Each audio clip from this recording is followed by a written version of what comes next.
Welcome in. We are discussing the Sun Saturn square today, this evening.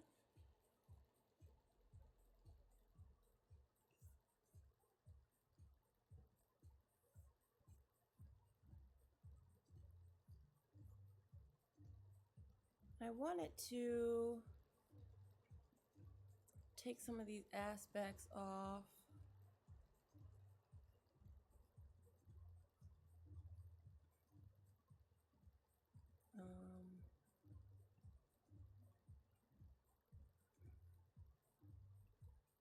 Let's see here.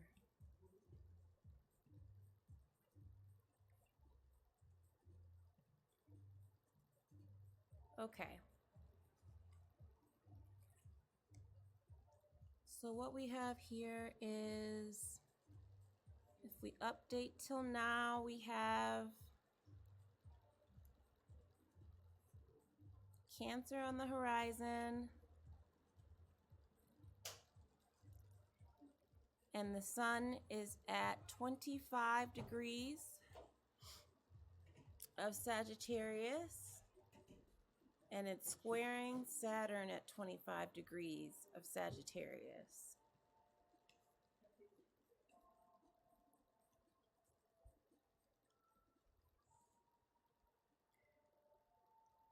So what we're really going to be discussing here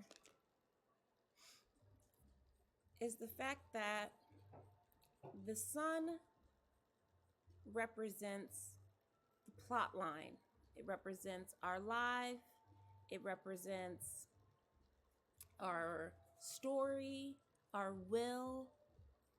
It's the center of everything. It represents our story, our plot line. Welcome in, Lillian. Welcome in, Tianka. And so when we talk about the sun and what it represents in ancient astrology, it represents who we are. Welcome in. Thank you. It represents who we are and where we're headed.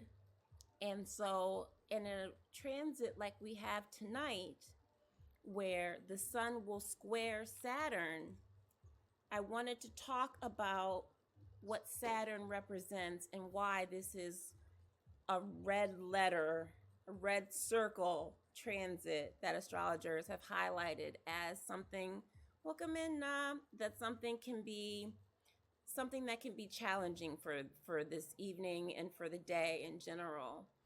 I think when it comes to Saturn, there's always let me turn this off. When it comes to Saturn, there's always the propensity to feel like we're feeling blocked or stopped. Saturn is the planet of no, not right now, maybe not ever. It's the planet of slow down, revise, reset. Welcome in, Scorpio. And so when we have the sun, which is the bringer of life, it represents our life, our plot line, our storylines. It represents like the center of everything, our will, our soul, our essence. And so when we have the sun come up against Saturn in a square, it's a hard stop. Okay. So, welcome in, Lillian. Thank you so much for joining. I appreciate you. Thank you guys for being here. Yeah.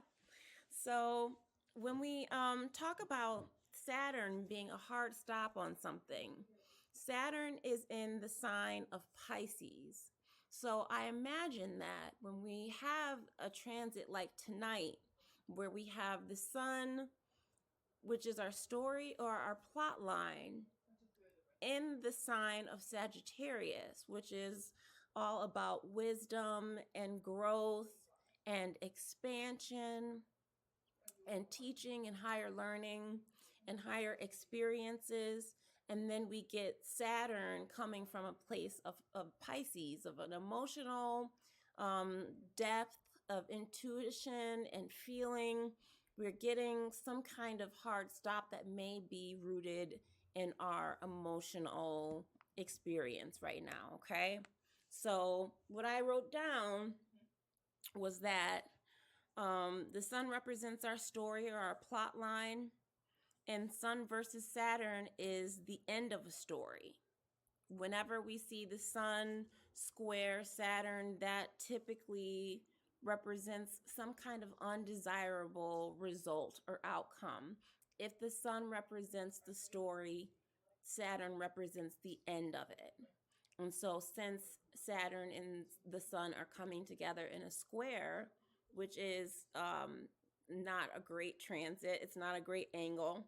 So, we're thinking that these outcomes of these stories that are being told, the stories of our plot lines, of our lives, of our will, are being challenged, are being shut down, are being pressured, and we're feeling either pressure or disappointment or something to that effect. So I wanted to check in with you guys and see, how is your day going? Like, are you feeling the transit here? Are you feeling the intensity? Welcome, Mandy. Thank you for joining. Hold on one second, you guys. I'm gonna mute my microphone really quick.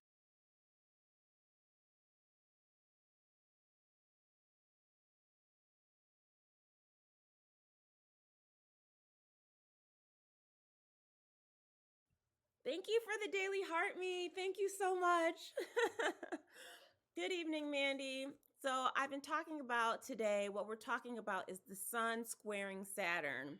And the sun represents life, it represents our storyline, it represents our plot line, our will, our hearts, our when I say our will, it means our force, you know. And when we think of the sun as the plot line, like even in the big three, we think of the plot line of your life as the sun.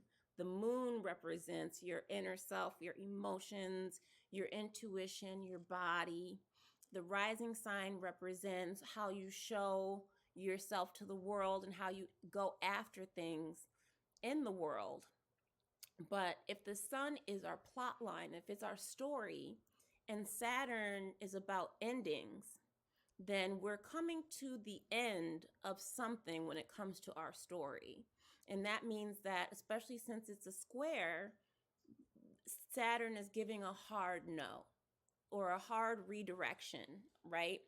It may not be no, but it may be not right now. It may be go back and refine this, because Saturn is all about refining your process, refining your strategy if it's not working. Welcome in, Nellie. Welcome in, Sarah. And so when we have this transit tonight, and the transit's going to be this evening at 11:33 p.m. Eastern Standard Time, that's when the sun is going to square Saturn. And so what we'll have here is an evening transit that can feel like something that we're trying to become, something that we're trying to do is being frustrated. So I wrote down a couple of things. If we're trying to become, or we're trying to achieve something, or we're trying to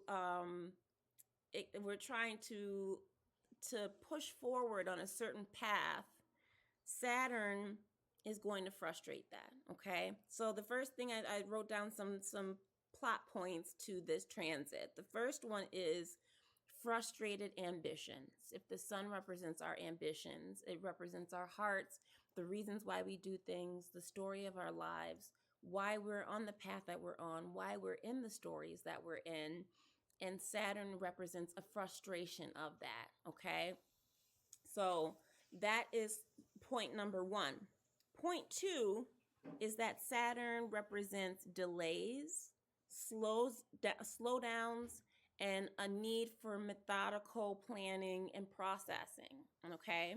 So even if it's not a hard stop, Saturn represents a slowdown, a pause. Wait, let's go back and review it. Yeah, delays. Yeah. Hey, Asteria, welcome in. Thank you guys for joining. Why is this on my... Okay, let me turn this off. I don't understand the speaker. Okay, thank you guys for joining. So when we have this transit tonight, it's at 11:33 Eastern Standard Time. Thank you, Asteria. I appreciate you. We had a Christmas party at work, so I put on a bunch of bows to be festive. So when we think about the sun being our plot line, our storyline, our heart, our will, the path that we're on, the story that we're in, and Saturn being a hard stop, it's frustration of our ambitions, or it can also mean a delay or a slowdown or a need for a more methodical approach, right? Yeah, thank you so much. So then the third thing I thought about was whenever we have the sun and Saturn together, it can mean that things are birthed out of pressure. It means that it doesn't mean, because anytime we have a transit, the transit doesn't have to be negative. I mean, even if it is a negative transit like this one, it doesn't mean that every outcome is negative, because things are forged in fire, right? Things are forged in difficulty. Hey, Clinton, welcome in. Hey, friend. Everybody say hi, Clinton. Hi. Hey, Devonian Baper. Welcome in. So when we have things birthed in under pressure, diamonds, they are formed under intense heat and pressure. So we're thinking that the third thing that I thought of when I thought of this transit is that there are beautiful things that can come out of a tense situation like the sun squaring Saturn. Like whenever we get pushed into a corner, sometimes that's where the magic can happen. Sometimes we have to reach to our creativity, and the pressure makes something beautiful. It has been a while. How are you, friend? I haven't seen you in a good while. Happy end of 2025. Yes, you're ruled by Saturn. So I did some research on both the sun and Saturn.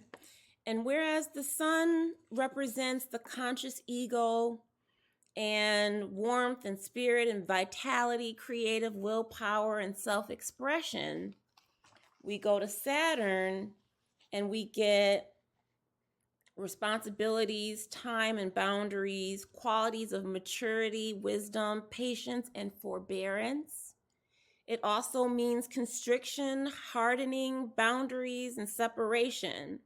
So when we get Saturn up against the sun, it can create that pressure that makes something beautiful. And like you say, you're ruled by Saturn. That means that Saturn can make something beautiful out of you by applying that pressure, because like if we think about it, we're about to move into Capricorn season.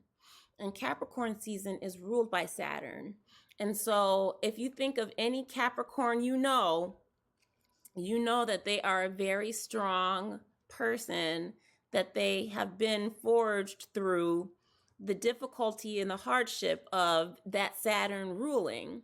So in terms of making a diamond, getting a diamond out of pressure, that's a good example how you have Capricorn, a group of achievers.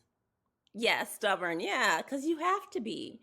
You can't be, if you think of all the like presidents of the United States, all the people who end up in these positions of prestige and power, it's not typically the Pisces or the Geminis. I mean, as a Gemini, I would love to see some of us up there, but you want someone who's going to be a little more fortified, who's a little bit more like, we're going this way, charge straight ahead. You know what I'm saying?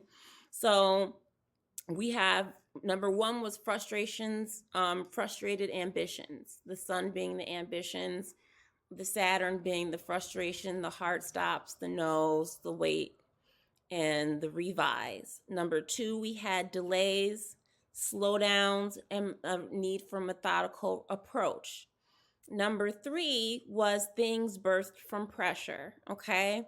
Number four is that the sun and Saturn can represent an authoritarian aura, okay? And by authoritarian, I mean like someone in power who is heavy-handed, okay? You know, it can be when we think of the sun being our will, our inner force, le force, right? If we have someone who's pushing their will, too hard, then we get authoritarianism. And if they're pushing it and being heavy-handed, they're actually limiting what others are able to do by imposing their will. Yes, we do got one of those now. So when it comes to the sun and Saturn, those two, especially in a square, can represent, and this can be, you know, we think of people who are like big figures who are that we look at and say authoritarian and heavy-handed, but these are also things that we have to think about with ourselves when we think about um when we get heavy-handed, when we decide to push our will too much. Because when we get these kind of situations where we come up against a boundary on something that we wanted, something we were becoming, some path we were on, some storyline that we were in, that we were hoping for a specific outcome, and that doesn't happen, then we get to a space where we may try to impose our will, not on others necessarily, but on the universe, right? If we want something to happen and the universe is saying no, or God is saying no, however you want to describe it, and we try to push even harder, that's what we're talking about too, is that heavy-handedness of pushing and trying to exert our will into, and it's actually very limiting because we're pushing our will, but it's actually pushing against the nature of things, because our will is supposed to be subservient to our higher self. Okay, Vettius Valens, our great ancient astrologer that we follow, whose texts we've been able to uncover and translate and follow as Hellenistic ancient astrologers, Vettius Valens said that, yeah, I get frustrated too. I do too. Vettius Valens said that the will should be subject to the higher self. The will, we should not be letting our will run the ship, should not be at the helm, just full force ahead, right? And that can be hard for, like, I'm a Leo rising, so I have a lot of will. There's a lot of times where we're like, yeah, I can make this happen. Let's just, but at the end of the day, when it comes to our will and our force and our intention and our energy, that should be centered around what our higher self, what God, what the cosmos, what our higher self is leading us towards, so that we're in alignment, right? We don't want to push our will when we don't have that alignment. So that's number 4. Another thing about this transit, number 5, is thinking about the fact that the sun represents life. And in turn, everything is about opposites. It's about the way things are kind of offset each other. If this side is light, then this side is dark. If this side is bright, this side is heavy. If this side is, wet, then this side is dry. It's like a comparison of opposites. That's how we come up with the divination and the assignations of what things mean, right? So if the sun represents life and light, then Saturn represents darkness and death. And that's why, as we come to the winter solstice, this is where the sun is at its lowest point. It's what we call the death of the sun, because the sun is as far away and as low in the sky as it's going to get from here. And then what happens after after winter solstice? We have the shortest day of the year. We have the sun at its lowest point, but it's like a phoenix, right? And then it's rebirthed, And then it starts to come out and it starts to get stronger and stronger with each day, because every day after the solstice, the day grows a little bit longer, right? The will is ego, right? Exactly. So we have to keep our ego and our will in check. It is necessary in certain circumstances and in alignment with our higher self, with our higher truth, with our God, with our cosmos, however you consider that, right? So if the sun represents life and Saturn represents death, then the fifth thing that I thought about this transit is that when we reach our limit, and that's kind of what this transit is about, reaching your limit and saying, okay, I can't do this anymore, this path isn't working, this storyline isn't working, something's not working. And I was thinking about the fact that if the sun represents life and Saturn represents death, then we have an opportunity for those revelations. If you think about how people, when they're at the end of their life, right, how they have these revelations. Oh, if I'd had more time, I should have done this. I go back and think I should have spent more time with my kids. I should have worried less about going to work all the time. I should have, done this or done that. These are things that, as we know, I know from people who work at hospices and like people who work with the elderly, that when you get towards the end of your life or the end of a story or the end of a phase, this is the time when the revelations come, right? So we're at the end of the year. 2025 is almost over. We have mere days left. And so what we're trying to look towards is what's on the horizon. But first, we have to deal with this moment of ending. And it's really happening in the cosmos right in front of us with the sun and Saturn and this ending that's happening as we end the year. So the fifth thing is about the revelations. What happens when we have our near-death experience? If it's cosmic, what do we call that? What do we feel? What are we noticing? What are we downloading in terms of, if this is the end of something, what revelation can I take away from it? We can have revelations without actually having to go through that. You know what I'm saying? Like, you can have a near-death revelation before you die. And that's why these kind of transits happen, is because it's an opportunity for us to get that light bulb moment, that insight, that beautiful download of information or truth that we were too busy in the mix, in the wheel, to really understand, right? So those are the 5 things that I thought of when I thought about the sun squaring Saturn. And so the thing about it is, now that we've come to the end of a story, and the question is, how did the story end? And this is depending on where in your chart this is happening, we can think about what's next, what happens next after the story. And that's when Neptune comes in, because as Mars already did these transits last week, we had Mars square Saturn and then Mars squared Neptune. So now the sun is doing that very same thing. The sun is squaring Saturn, and then in a couple days, the sun will square Neptune.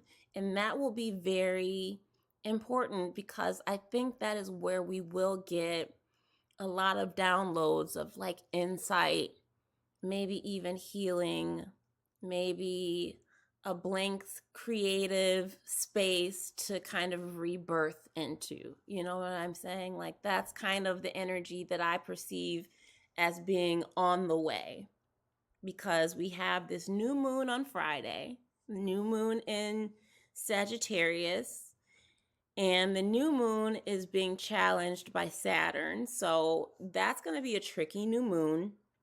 But then we have winter solstice on Sunday. So winter solstice is going to be, and this is the way I look at it, if the new moon is not the great new start that we wanted because the moon is not in a great position, what we have instead is the solstice, because what we're having with the solstice is kind of a new moon moment for the sun. The sun is starting a brand new cycle as it dies, comes to its lowest, darkest point, and then comes out of the solstice and begins to grow, and the days start to get longer. Does that make sense? So I think that if you want to do some intention setting, writing down your goals, your wishes, your hopes, your dreams, things that you want for the upcoming year, I really think that the solstice, the 21st, is going to be the day to do that in lieu of the new moon on the 19th. I think still observe the new moon, still enjoy the new moon, but I would work with the solstice, okay? And that's going to be something that we are coming off of the square to Neptune, which I'll do another live, and we'll talk about the sun squaring Neptune. The thing about it is, last week we talked about Mars squaring Saturn and Mars squaring Neptune, but it becomes so much bigger when it's the sun. When the sun does those things, it becomes a whole event, because the sun is the center of our solar system. It's the center of everything. Western astrology. I do Hellenistic or ancient astrology. So I use whole sign houses, and I would call it Western for sure. There are some principles of Vedic astrology that I sometimes dabble with, but for the most part, I stick with Western. That's what I've been taught, and that's what I'm certified in. Thanks for asking, Ori Alchemy. I like that name. So, yes.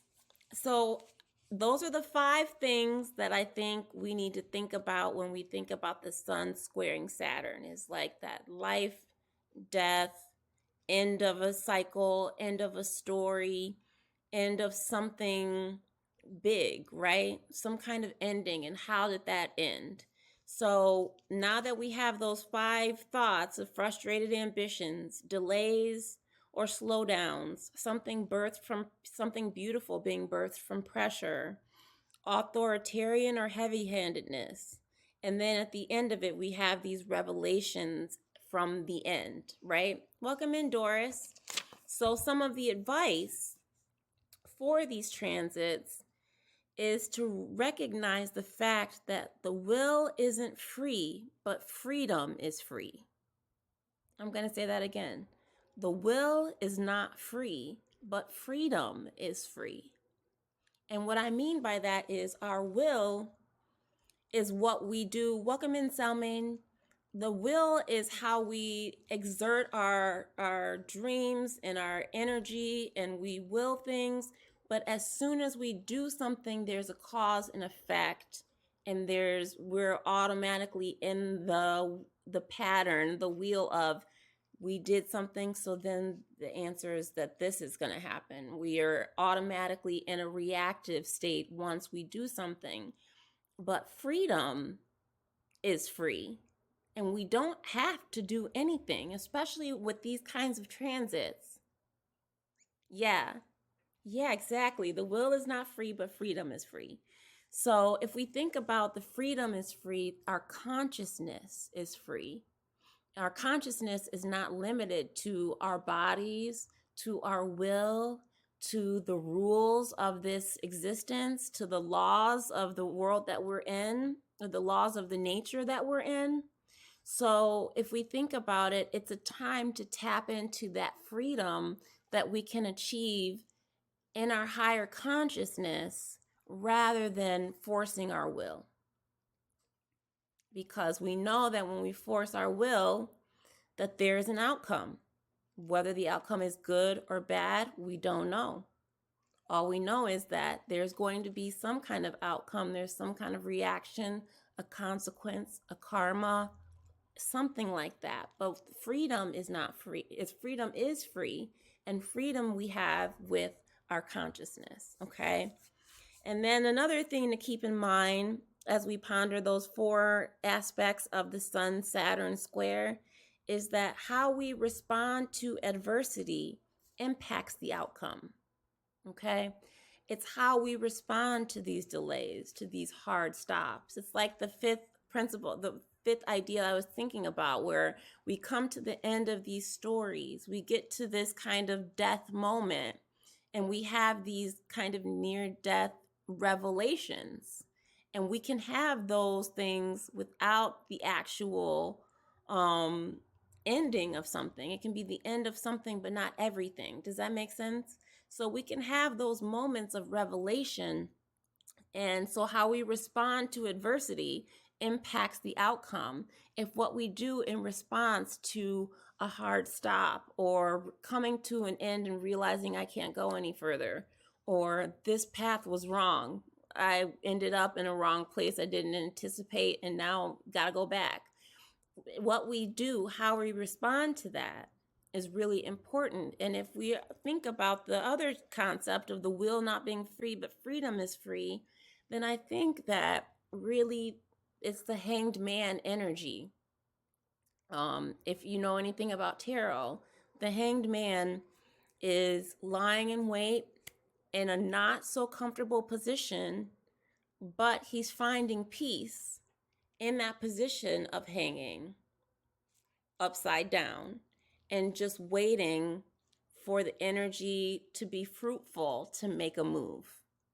So I think that how we respond to adversity impacts the outcome. The will isn't free, but freedom is free. So it's giving me the hanged man energy when it comes to these kinds of transits. It's like sometimes the best action is inaction. Okay? The third thing to remember is that confidence, which is what the Sun is all about, confidence can be forged in failure. Hi, welcome in. Confidence can be forged in failure as much as it can be forged in success. So that's something to remember also, is that you can be forging beautiful things about yourself, beautiful things about your story in the midst of things that may not have gone our way, right? So I wanted to take a look quickly at where this is happening for all of us. For my Aries, let's see here.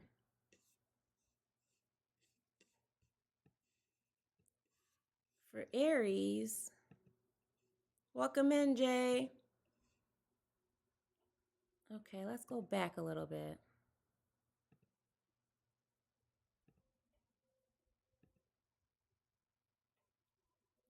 Can you guys see the wheel? Okay, we got Aries on the horizon. So if we see the sun in the 9th house,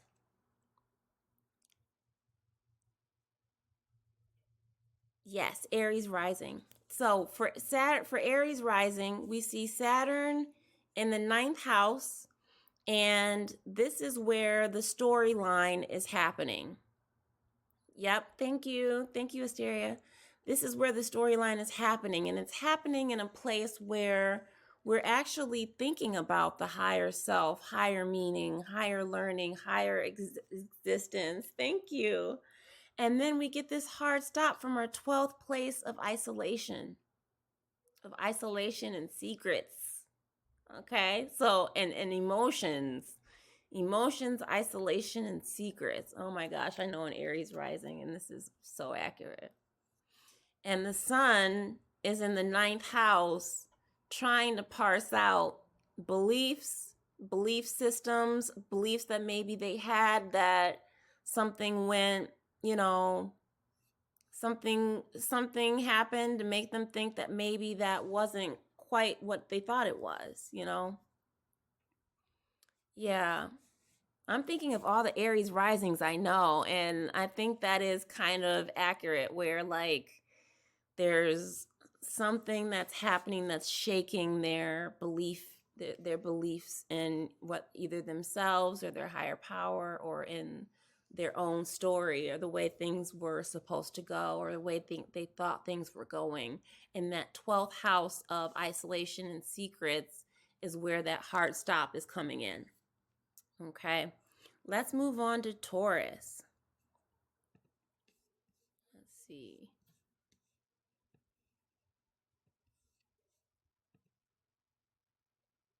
Okay, for Taurus, the sun is in Sagittarius in the 8th house.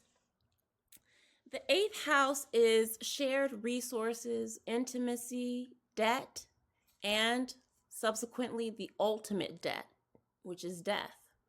So for Taurus, this is a very heavy house where there's a storyline about what people bring to you, about what you exchange with people because of how intertwined you are in their lives.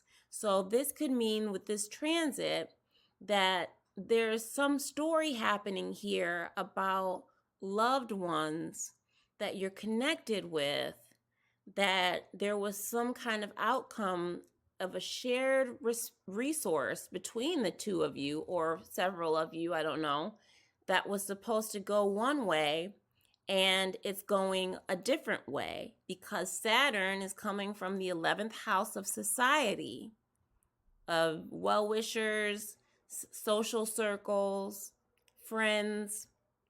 There's something that's happening from the 11th house that's putting a hard stop to these really committed exchanges that are happening for my Taurus risings, okay?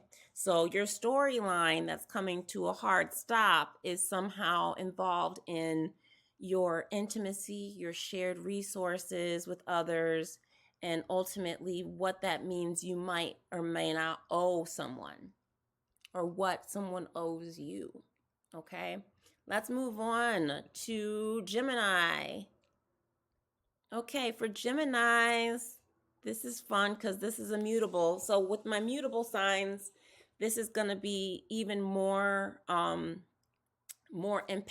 for the mutable signs because Sagittarius is mutable, Pisces is mutable. So subsequently, Gemini and Virgo are going to feel this just as much because as you notice, when you have mutable signs on the horizon, that means all of your important houses, the 4th house, the 7th house, and the 10th house, your 4 corners of your chart are all in the mutable signs, right? So that means that these are happening in very important places in your chart. So for Gemini, the sun, the storyline, the plot line that's happening has to do with your romantic life, your welcome in Doodle, your romantic life, your love life, your companionships. It doesn't have to be romantic, but it has to be a partnership. Okay, that's what that means. So, some kind of story with your partnerships that's being disrupted, halted, slowed down because of career. That's a deep one, Gemini risings. So I wonder how that's panning out in your life where you're feeling like like your connections, your partnerships are being affected by some kind of shift in career. Let's move on to Cancer. Okay, for Cancer. Oh, no love on the horizon? Well, you don't know that. We don't know that. Cancer rising, we have the sun in the 6th house of work, sacrifice, daily life, what we toil through, right? So for my Cancers, this is a story of, hope and building. Good. For my Cancers, we have this storyline going on in our 6th house of work. And this is something that you thought was worth sacrificing for, working hard for, that it was getting you somewhere. And boom, something happened in the 9th house that changed what you believe about what you're giving and what you're sacrificing for. So I really feel like for my Cancer risings, this is about coming to a precipice at the end of your story, where you realize that maybe you were sacrificing too much or working harder than you needed to. And now there's something about your higher learning or beliefs that has made you aware of the fact that you don't have to work so hard, right? Let's keep it going. Leo rising. Let's see, what's it got for me? Okay, we've got the sun in the 5th house of pleasure, creativity, children, and joy. It's the house of joy. And so when we think about the sun being in the 5th house, creating a story of creativity, of children, of enjoyment and pleasure, and then Saturn bringing a hard stop to that enjoyment and pleasure from the 8th house of intimacy. Dang, that's right on. That's spot on for Leo, isn't it? So yes, we have the sun telling a story about pleasure, about creativity, about children, and we have that hard stop from Saturn from the 8th house of intimacy and what you owe each other because of the commitments you've made, right? Yeah, that is intense, isn't it? Okay, let's move on to Virgo. Let's move right on past that. Okay, for Virgo, we have the sun in the 4th house of home. Thank you. We have Virgo in the 4th house of home, and we're getting this pause, this stop, this ending coming from our 7th house. Good, Quentin. As an Aries rising, I'm wondering, what do we say for Aries? This was happening in your 9th and 12th house. I'm wondering if you've been feeling isolated lately, friend. Let me know. So for Virgo, we have the sun in the 4th house, and it's getting a square from the 7th house. So we're looking at a story about home and roots and family and our rich inner world and our ancestry that's somehow ending or being paused or being held up because of and by our closest partnerships and relationships. I'm trying to think of the Virgo risings I know, and I think that's accurate. Rising sign horoscopes never miss, guys. Rising sign horoscopes are always right on. That's why people are like, oh, what about my sun sign? Don't worry about that. Don't worry about that. The rising sign is where it's going to tell you where in your life these things are happening, right? So for my Virgo risings, this storyline is happening in your 4th house of home, and the disruption is coming from your 7th house of relationships. The houses, yes, exactly. Let's move forward to Libra.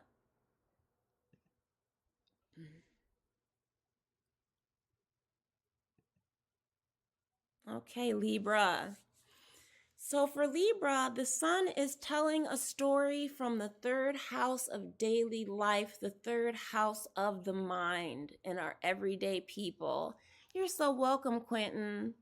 Thank you for stopping in. Thank you for joining and supporting. So for my Libras, this is happening in your 3rd house. The story being told is one of your daily rituals, of your daily experience of life, right? And so something about the way your mental health has been set up with your daily routines is being impacted and disrupted by your sixth house of work and sacrifice and toil and health. So I wonder, for my Libras, are you taking care of yourselves? Are you having a health issue that's impacting your mental health? A health issue that's impacting your ability to do your daily rituals and be feeling good and be feeling like things are moving the way you want them to? Welcome in, Carmen. So that's what I feel for my Libras. Let's keep it going. Almost there. Scorpio. Hi, Carmen. Welcome in. Scorpio risings. So for Scorpio rising, and we'll let it be known that the moon, yes, present, that the moon is in Scorpio right now. So you might be feeling a little zhuzh of emotion, intuition, all of that, because the moon is in Scorpio right now too. But for my Scorpio risings, this story that's being told is in your second house of worth. And by worth, I mean what you're worth to yourself, the worth that you assign to yourself, not necessarily the bag, okay? It can mean the bag, but it means the worth that you assign to yourself. I'm glad that explained something for you, Carmen. Are you a Scorpio rising or Scorpio? And so for my Scorpio risings, this story about worth and resources, and by resources, I also don't mean money. By resources, I mean resources that we have to offer, like time, time and energy and effort. Okay? So there's a story about that's coming to an end, and it's being disrupted or ended by something happening in the fifth house of pleasure, of creativity, or of children. So for some of my Scorpio risings, that can mean your feelings of worth are being overpowered because you have kids that have a lot of needs right now. Or you could be have the story of your worth coming to an end because you're starting to realize that what you're worth, what you've decided you're worth, is not yielding the pleasure and the experience and the creativity that you want to be feeling in this life, that they're not lining up, so that something has to change there so that we can feel.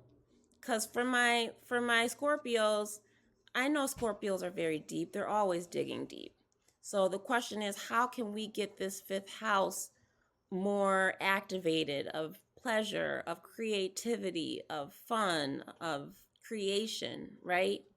So there's something that has to give here with these two, where this story of our worth is somehow being held up by our joy.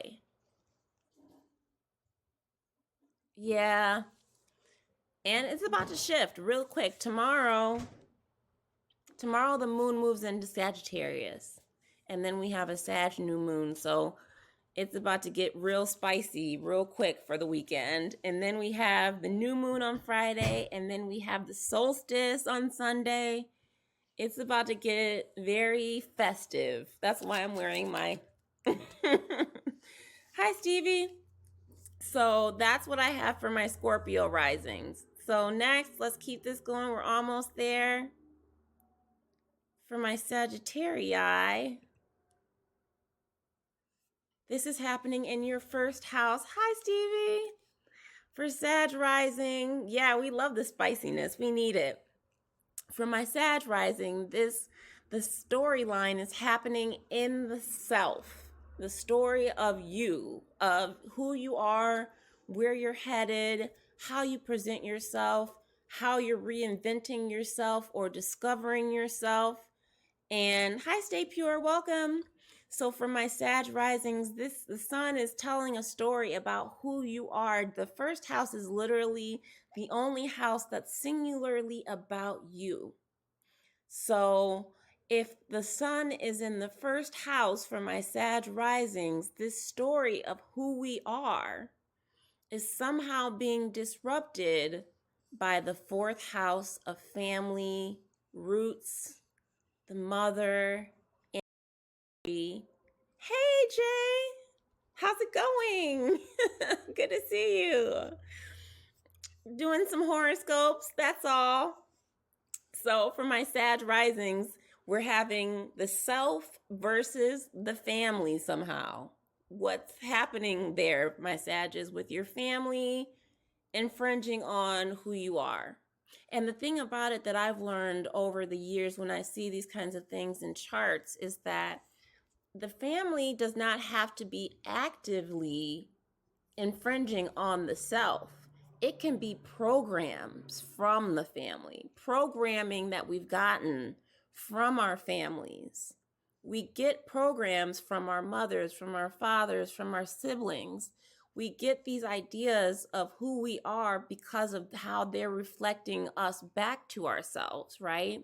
So if we have the storyline being disrupted somehow by the fourth house of family, it can be that there are actual family members that are disrupting your life right now, or it could mean that there are systems and programs in place from the family.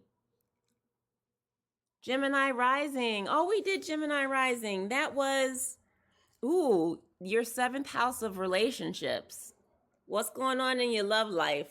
Because your career and your love life are the two things that are highlighted by this transit for my Gemini risings. Okay, but for Sag, this is happening in the first house to the fourth. And let's move on to Capricorn. So for Capricorn, oh, poor Capricorns.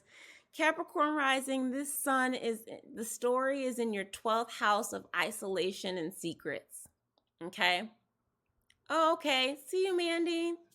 Take care, hon. Okay, yes. So for my Capricorn risings, this storyline is happening in the 12th house. Absolutely. You're so welcome. It's happening in the 12th house of isolation and secrets. So there's some kind of secretiveness, some isolative feelings of maybe like a dark phase in your mental health or something that's being disrupted by your daily life or daily people. And this could be a good thing. I could see this storyline being good because we could be seeing a story of isolation being disrupted by our everyday life, by our routines, by the people in our lives that are closest to us, and by Saturn in the third house saying, hey, you can't be isolated here. You have to let people in, right? So for my Capricorns, I could see that being the story where you're being pulled out of isolation, out of secretiveness because of this third house energy of daily rituals, of focusing on your mental health and the mind. The third house is the house of the mind. And with the North Node there, that's a really powerful pull to kind of draw you out of that isolative space, okay? So for my Capricorn risings, let Saturn do its work because you don't want to stay in that story of isolation and secrecy. It's not a good place for us to be alone. I know some people like to be alone, but like, you know what I mean? Like there's alone and then there's alone, you know? So for my Aquarius risings, this storyline is happening in the 11th house of society and social circles and well-wishers. And this story is ending somehow with our finances, with our worth, with our resources.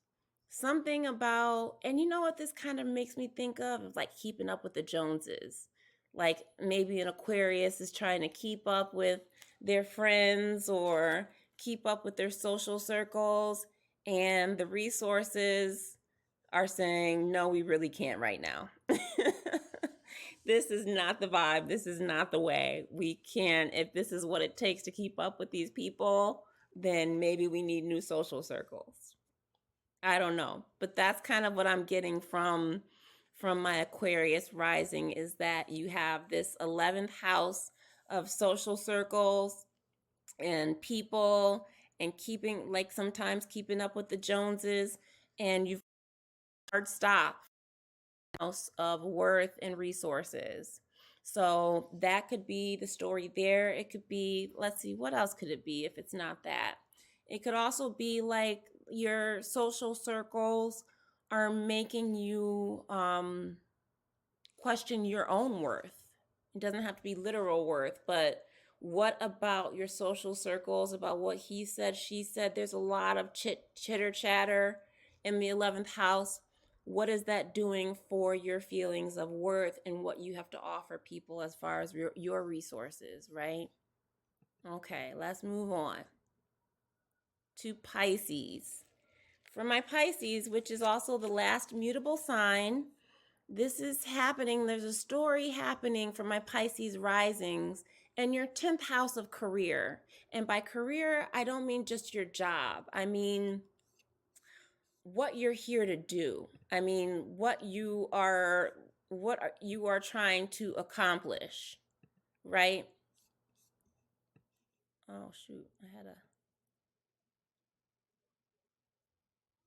oh my goodness, it's making me draw this puzzle. Hold on one second, y'all. Okay. So for my Pisces, this is happening in your 10th house of career, and by career I mean like what you're known for, what you put out into the world. It's your most public space, right? It's the house of career, but it's the house of prestige and fame and all of that. So when it comes to your 10th house, there's a story that's ending or wrapping up or coming to a slowdown because of Saturn in the first house. It's because of something that's telling you who you are maybe doesn't align with what's happening in the 10th house of career or fame or recognition, right?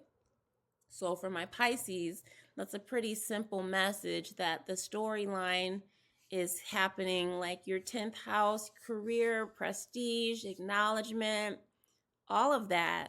But somehow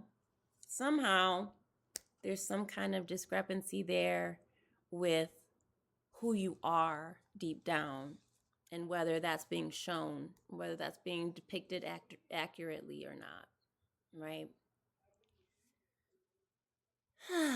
So that's all the horoscopes. Do you have any questions for me, guys? This is happening at 11:33 tonight.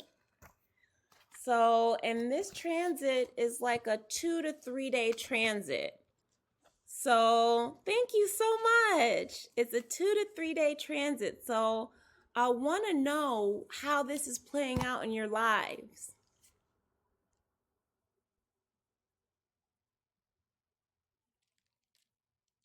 A Taurus rising. Okay. What do we have for Taurus? Eighth house. Okay. Irving is a child though, right?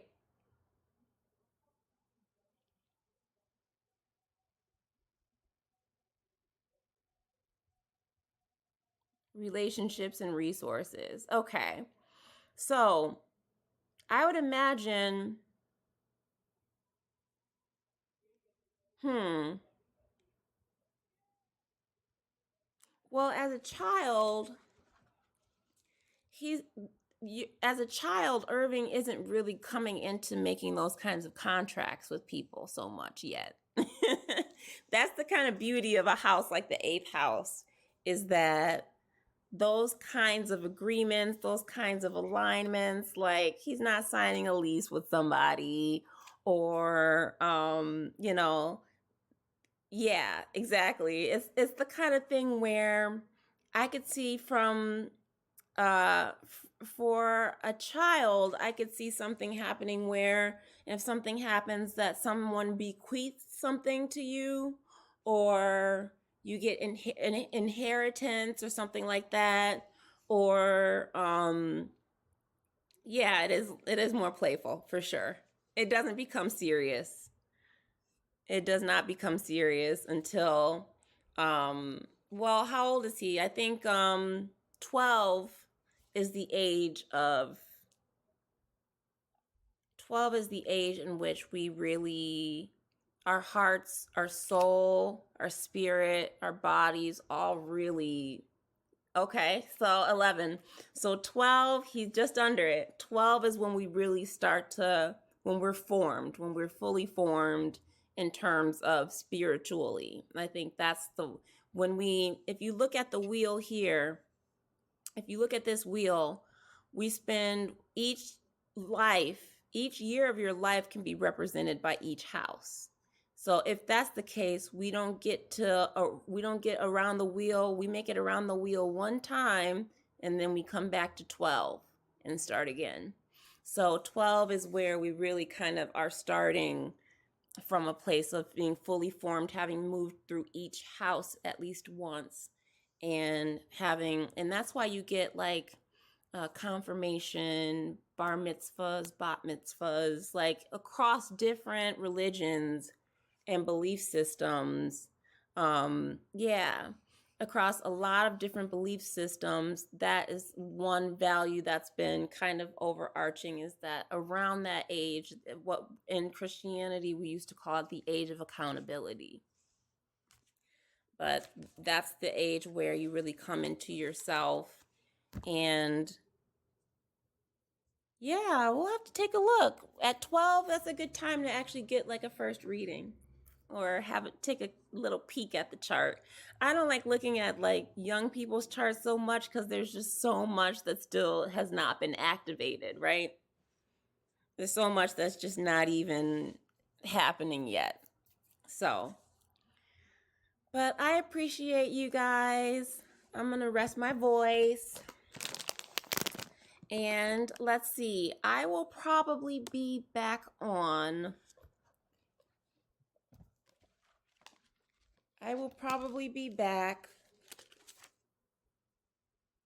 Friday for the new moon. Yes, I think that's great.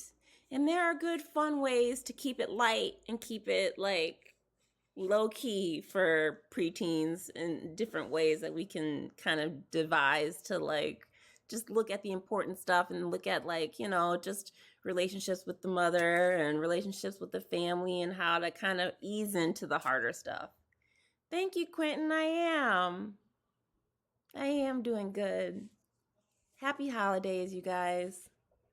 So I will bid you good night and hopefully see you on Friday. And I love you all. And let's give a little cheer for everyone that came through. And I shall see you on Friday. Cheers.